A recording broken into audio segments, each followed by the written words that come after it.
بسم اللہ الرحمن الرحیم۔ السلام علیکم۔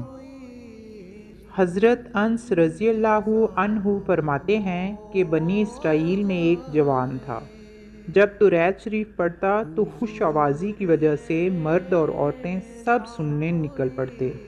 وہ نوجوان شراب بھی پیا کرتا تھا۔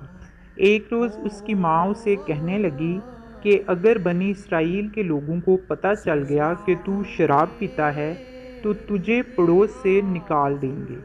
ایک دفعہ وہ ایک رات شراب کے نشے میں گھر آیا اور توریت شریف پڑھنا شروع کر دی۔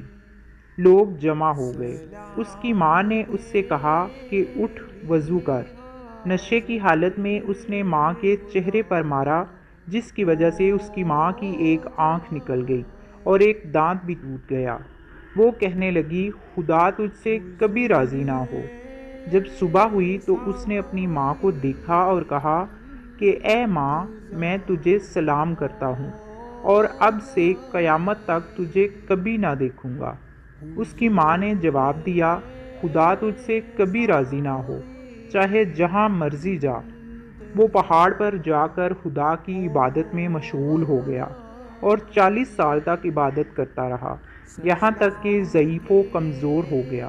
پھر اس نے بارگاہ الہی میں عرض کی کہ اے میرے مولا، اگر تو نے مجھے بخش دیا ہے تو مجھے بتا۔ غیب سے آواز آئی، تیری ماں کی رضا میں ہماری رضا ہے۔ یہ سن کر وہ واپس چلا گیا اور اس نے پکار کر کہا، اے جنت کی چابی، اگر تو زندہ ہے تو نہایت خوشی ہے، اور اگر تو فوت ہو چکی ہے تو میرے لیے مصیبت ہے۔ اس کی ماں نے پوچھا، تو کون ہے؟ اس نے کہا، میں تیرا فلاں بیٹا ہوں۔ ماں نے کہا، خدا تجھ سے کبھی راضی نہ ہو۔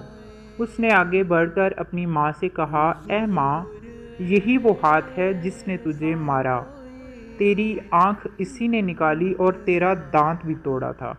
یہ کہہ کر اس نے ہاتھ کو کاٹ ڈالا۔ اس کے بعد لکڑیاں جمع کر کے آگ جلائی اور اس میں کود پڑا اور خود کو مخاطب کر کے کہنے لگا، آتش دوزخ سے پہلے آتش دنیا کا مزہ چکھ لے۔ یہ خبر لوگوں نے اس کی ماں کو دی۔ ماں دوڑی آئی اور آواز دی، اے میری آنکھوں کی ٹھنڈک، تو کہاں ہے؟ اس نے جواب دیا، آگ کے اندر۔ تب وہ کہنے لگی، اے بیٹا، خدا تجھ سے راضی ہو۔ اللہ تبارک و تعالیٰ نے حضرت جبرائیل علیہ السلام کو حکم دیا تو انہوں نے اپنا ایک پر اس کی ماں کے چہرے پر مل دیا اور اس کے جسم پر بھی مل دیا۔ دونوں اللہ کے حکم سے جیسے تھے ویسے ہو گئے۔ ماں تیری عظمت کو سلام۔